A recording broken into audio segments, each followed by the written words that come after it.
All right, hopefully hopefully this will record okay again. I always have to say that because I never know with this fucking camera. So it's a pretty nice day today, actually. It's in the afternoon. It's supposed to get dark at like 4 o'clock today, 4:15 in the afternoon. So it's only about 8 hours of sunlight. So it gets, or a little over 8 hours of sunlight. Because it gets light at about 7. It's like December 3rd or 4th today, and so it gets light at like 7:40 in the morning, and then the sun goes down at about 4:15 or 4:20 roughly. So we're getting close to the darkest day of the year, and it's pretty cold out. I think the high today here though is like a little over 50 degrees, so it's really not that bad today.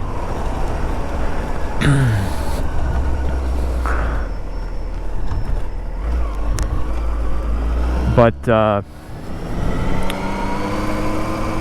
you know, anytime you get a decent day, especially here, just because it's you know, if you've seen any other videos, you obviously know I'm in Washington State in the Seattle area, so it's pretty you know, the winters here are pretty rainy and there's not a whole lot of sunny days, and so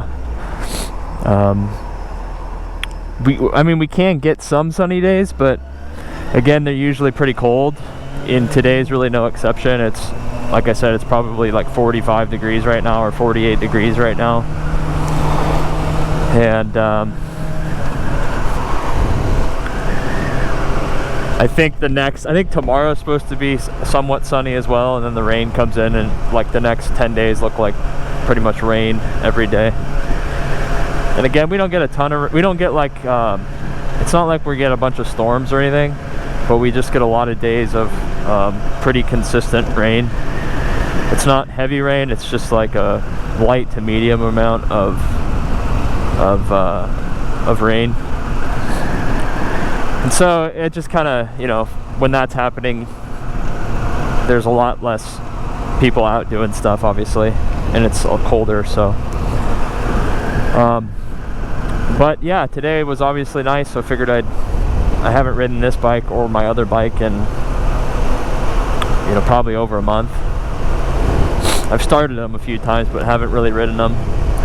I took this out last night for like 20 miles or so until I got really cold and then came back. So but anyways, the point of this video, and it will probably go into the next video as well, because, you know, my camera only does like 12-minute videos or whatever before it cuts off into the next video, and I'm not gonna splice them together or whatever, because I just don't care. But I was gonna talk again about just the difference between, you know, if you're trying to sell a vehicle or buy something, really the difference between you know what, I do not want to go that way. I don't want to go that way, bro. The difference between that way, there's a bunch of construction and it's a nightmare trying to get through there. The difference between Craigslist and Facebook Marketplace is actually a really good platform, I think, to sell really anything you want to try to sell, whether it's a vehicle or just small household items or whatever. I'm trying to sell a vehicle right now for my brother and a vehicle for my parents right now. You know, used vehicles that are obviously, like I said, they're used, so I'm using Craigslist and Facebook for both of them. And Craigslist has been, you know, the one that I have used for a long time. Whenever I've bought a vehicle, I think I've pretty much just used Craigslist. And Facebook Marketplace, though, is really a good tool, because every profile on there is obviously a Facebook user, so it's a verified person. And Facebook actually gives you the analytics, which I don't think Craigslist does anything like that. So Facebook will let you know how many people have looked at it. It'll let you know how many people have like saved it or shared it with other people. And that doesn't really mean anything, you know.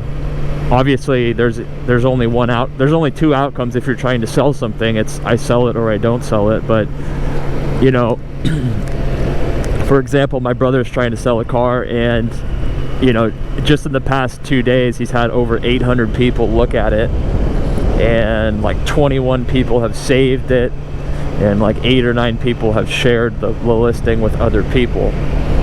So it gives me that information whenever I look into it. And it's definitely a type of car that it's a lower, he's not asking you know, it's not a very expensive car at all. It's a much more like kind of it's not an iconic car, but it's a car that has like a kind of a cult following, and they've only made them for a few years. It's like 30 years old. But the problem with it is that it obviously attracts like a lower end person, a lower tier person who is not, a lot of times they're not serious, or they're offering you like a ridiculous amount of money that's incredibly low. Like I mean, just to give you an example, my brother was asking $3,500 for this car, and you get people that they don't say anything, they just send you messages that say $500 or 500. You know, it's like, first of all, you didn't say anything about anything, and all you said was 500. So you have to deal with a lot of fake people, and people that are trying to like screw you over, or you know, I would just call them people that aren't serious. You know, like a person that I think is serious. A person that I think is serious is someone who doesn't, you're not going to negotiate over a fucking text message or a Facebook message when you haven't seen me, you haven't met me, you haven't seen the vehicle. Now if it's something like a DVD or like a video game or like a shirt or something, then maybe it's okay to like negotiate, because maybe the guy's asking $30 and you say, hey, will you take $20 for it? Because there's not much that you're gonna see when you come to see the vehicle, right? So or I'm sorry, when you come to go buy like a piece of clothing or like a pair of shoes or something, or like a ticket to a movie or a ticket to a concert, right? You pretty much know what you're getting. So if you want to negotiate over Messenger, that's fine, because you know, it's not like buying a car where you're talking about thousands of dollars.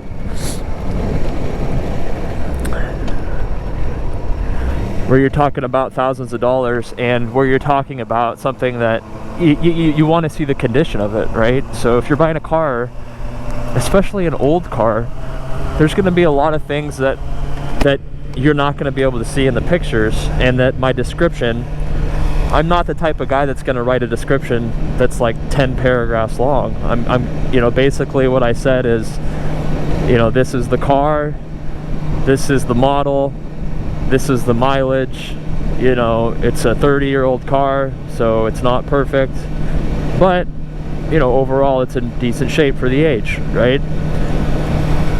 And so I've had a few people reach out to me that have been, you know, they at least have acted somewhat seriously, and this is through Facebook. So again, I like Facebook more just because whenever someone actually messages you, you can see who they are. You can see, you know, when they sent the message. With Craigslist, you can get just like a bunch of fake people. Honestly, like you can have a bunch of people calling you that are fake. You can have fake emails coming to your email account. You can have people that are like saying their cousin lives in Alaska and they really like it and they want to come pick it up, and then they'll PayPal you the money after. It's just a bunch of scams, right?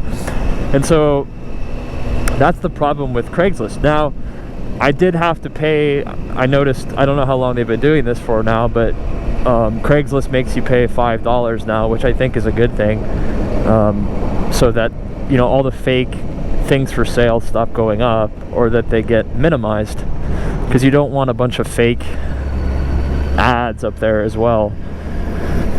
But it doesn't seem to be helping much, because every time I put something up there, it's just almost inevitable. I get, 3 or 4 kind of fake looking people reach out to me no matter what I post, every single time.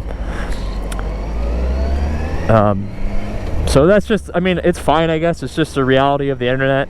But the other thing with Facebook is that, yeah, you get people that are verified, but a lot of the people are like kind of lowballers, or people that are running you around. That they're just wasting your time. What I basically say is, it feels like they're messaging me to try to get me to give them the car for free, and it's like, well, what,